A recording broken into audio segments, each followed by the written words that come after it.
মোৰ সৈতে কচুৱা পঞ্চায়তৰ প্ৰাক্তন কাউন্সিলৰ মুক্তাৰ হুছেইন ডাঙৰীয়া আছে। প্ৰথমতে আপোনাক অভিনন্দন জনাইছোঁ। এই যে যোগেদি সমগ্ৰ অসমবাসী ৰাইজক অসমীয়া নৱবৰ্ষৰ শুভেচ্ছা জনাইছোঁ।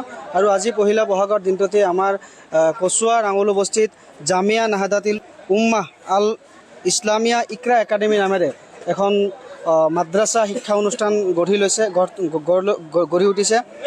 আৰু আজি বছৰৰ প্ৰথমটো দিনত আমাৰ বোৰ্ডৰ পৰা যি তঞ্জিম বোৰ্ড আছে, তঞ্জিম বোৰ্ডৰ সম্পাদকসকল আহি পেলাই এইটো আজি প্ৰথম উদ্বোধনী কৰিছে। গতিকে আমি এইটোৱে স্পষ্ট ক'ব বিচাৰিছোঁ যে কেৱল ধৰ্মীয় শিক্ষাই নহয়, ইয়াত যদিও কোৰাণ হাফিজৰ শিক্ষা দিছে, আনফালে স্কুলীয়া শিক্ষা দিছে। যদি এইফালে আমাৰ ধৰ্মীয় ৰীতি নীতি শিক্ষা দিছে, তেনেহ'লে এইফালে অসমীয়া পৰম্পৰা যিটো আছে, অসমৰ যিটো স্বাভিমান আছে, অসমীয়া স্বাভিমান আছে, সেই গোটেইখিনি আমাৰ ইয়াৰ লগত সংযোজিত হৈ আছে। গতিকে আমি বিশ্বাস কৰোঁ যে ইয়াৰ পৰা ভাল ডক্টৰ ওলাব, ইয়াৰ পৰা ইঞ্জিনিয়াৰ ওলাব, ইয়াৰ পৰা প্ৰফেচাৰ IAS IPS ওলাব আৰু অভিজ্ঞ শিক্ষকৰ দ্বাৰা ইয়াত পৰিচালিত কৰা হ'ব।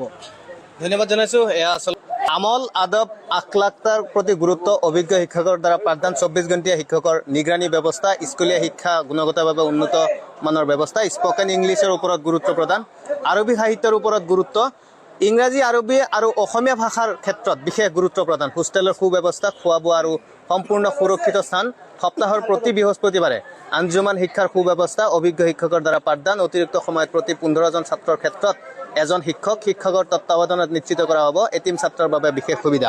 টিক পাছ, হায়াৰ ছেকেণ্ডেৰী পাছ, BA অনাৰ্ছলৈকে কৰিব পাৰে, লগতে আপোনাৰ IPS, তাৰপিছত আপোনাৰ ডক্টৰ চব হ'ব পাৰে ইনশাআল্লাহ।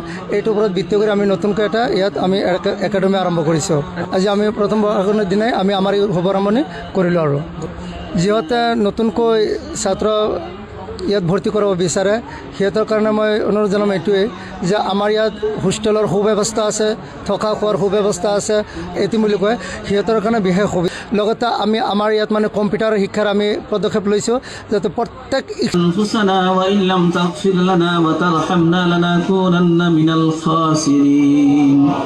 ربنا لا تزغ قلوبنا بعد إذ هديتنا وهب لنا من لدنك رحمة إنك أنت الوهاب واعف عنا واغفر لنا وارحمنا أنت مولانا فانصرنا على القوم الكافرين.